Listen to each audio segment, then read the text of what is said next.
जो शख्स इस बार एक पहला बयान देते हैं कि उज्जवल निकम देशद्रोही है, जिनको शहादत मिली हमारे पुलिस ऑफिसर करकरी जी की, वो कसाब या अबू इस्माइल की गोली से नहीं मरे, लेकिन कोई आरएसएस के बंदे ने उनको मार डाला। उसके बाद उन्होंने कहा कि मैं एक police officer, retired police officer ने एक किताब लिखी, उसके आधार पर वो कह रहे हैं। यानी इसका मतलब है आप जो जिनको करकरी जी की इंसल्ट नहीं तो तोहिम कर रहे हैं। अगर भाई आप उस वक्त तो आपका राज था ना, पर मिर्ची में मेरी उम्मीदवारी घोषित होने के बाद आपको यह नया शोध लग गया, मिर्ची लग गई। सिर्फ तुम्हें प्रोपोगंडा करना है, और वो भी गोबेल्स प्रोपोगंडा। उससे निकम की कोई बदनामी नहीं होती है।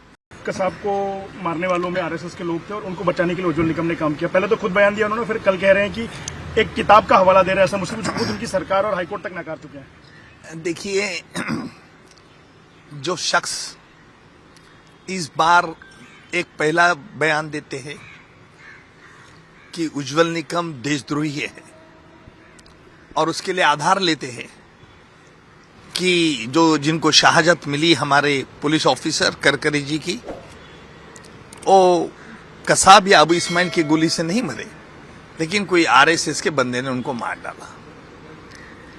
फिर दूसरे दिन जब हमने इस पर हल्ला कर दिया, ये स्टेटमेंट पे हमने अटैक किया, तो उसके बाद उन्होंने कहा कि मैं एक police officer, retired police officer ने एक किताब लिखी, उसके आधार पर वो कह रहे हैं। मुझे दुख इस बात का है कि अपोजिशन लीडर जिसको पूरी मालूमात नहीं, कई किताब जो सच मान के चलता है, उसके आधार पर बेबुनियाद आरोप करना, यानी इसका मतलब है आप जो जिनको करकरी जी की इंसल्ट नहीं तो तोहिम कर रहे हैं। सर, ये खुद भी उस समय मंत्री थे जब ये पूरी घटना हुई थी, और उसके बाद जब बाकी जांच रिपोर्ट आई थी और ये किताब आई थी, तब सरकार ने उस रिपोर्ट को नकारा था। बॉम्बे हाईकोर्ट में भी इस किताब का हवाला दिया, हाईकोर्ट ने भी नकारा था। तो खुद मंत्री रहते हुए क्या इनको पता नहीं लगा उस समय? नहीं, पता लगना न लगना ये बात अलग है। हम जुडिशियल फाइंडिंग देखें।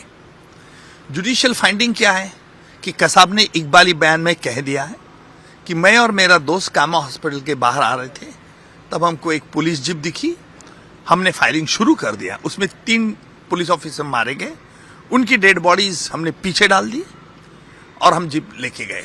और ये पूरा वाकया देखने वाला जो चश्मदीद गवाह थे, उसे हमने एग्जामिन किया। वो कोई पुलिस वाला नहीं था, एक ड्राइवर था जो गाड़ी रिवर्स ले रहा था, उसने चश्मदीद गवाह लिए।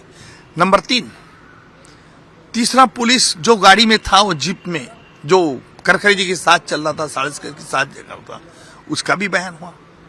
अगर भाई आप उस वक्त तो आपका राज था ना, पर मिर्ची में मेरी उम्मीदवारी घोषित होने के बाद आपको यह नया शोध लग गया, मिर्ची लग गई। अरे भाई, कहाँ क्या आरोप कर रहे हैं?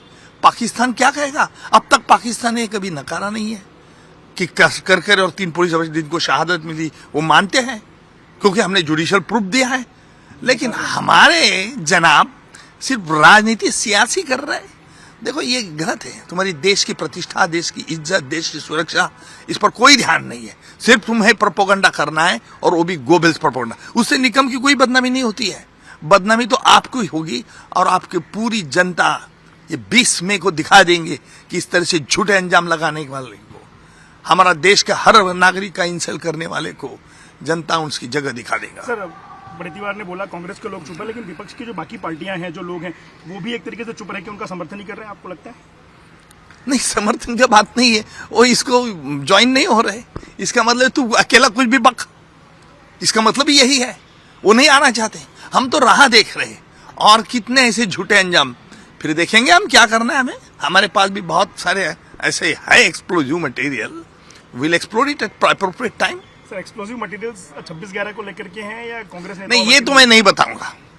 देखो, उनको आरोप कर दो। जो एक रिस्पॉन्सिबल अपोजिशन लीडर इस बात करता है कि मैंने पहले बोले ये तो यह है, देशद्रोही है, उसको जेल में डालना चाहिए, और ये है वो है। अरे भाई, फिर आप कोर्ट में क्यों नहीं गए? जाना था ना कोर्ट में, नहीं गए, क्योंकि मालूम था कि हर भारतीय का आप इंसल्ट कर रहे हैं। अब बोल रहे आप सर जम्मू कश्मीर में एयरफोर्स की काफिले पे हमला हुआ, कुछ जवान शहीद भी हुए, कुछ घायल भी हैं, लेकिन विपक्ष के नेता ये कह रहे हैं कि चुनाव आते ही आतंकी हमले बढ़ जाते हैं और इसलिए होता है। और फारूक अब्दुल्ला तो यहाँ तक क्या, जब तक पाकिस्तान से बातचीत नहीं हुई तब तक आतंकी हमले नहीं रुकेंगे। देखिए ये मुझे अब्दुल्ला जी मान रहे हैं कि पाकिस्तान स्पॉन्सर कर रहा है और ये हमारे जनाब कह रहे कि ये भी झूठा चल रहा है। लेकिन राजनीति सियासी बात करो, लेकिन कुछ मुद्दे पे करो। इस तरह से जनता के मन में आप पॉइजनिंग करो, जनता को मूर्ख बना पे। जनता मूर्ख नहीं है, जनता तो आपको दिखाएंगे। आप तो अपोजिशन लीडर, आप तो एमएलए है ना, चुनाव तो आपका भी आएगा 6 महीने के बाद, फिर क्या होगा? सर चुनाव आते ही आतंकी हमले होते हैं, इस बात का जो विपक्ष आरोप लगा रहा है उस पर आप क्या बोलते हैं? विपक्ष का आरोप है कि जब चुनाव आते हैं तभी आतंकी हमले क्यों होते हैं? अरे भाई ऐसा, इसका मतलब क्या है? ये आप उनको पूछो जो हमला करता है। आपकी उनकी साठगांठ है क्या? आप मिली भगत है क्या? वो आपको कहते हैं क्या कि चुनाव आया है, हमको बीजेपी गवर्नमेंट मोदी सरकार ने कहा है आतंकी हमला करो? ऐसा है तो ऐसा बताओ। जैसे आप कह रहे हैं ना कि हमें मालूम है कि आरएसएस, अरे भाई आपने आरएसएस का आदमी ने किया है, मारा है, तो सबूत दो, कोर्ट में एक पिटीशन फाइल करो। बेबुनियाद आरोप करना ये ठीक नहीं है।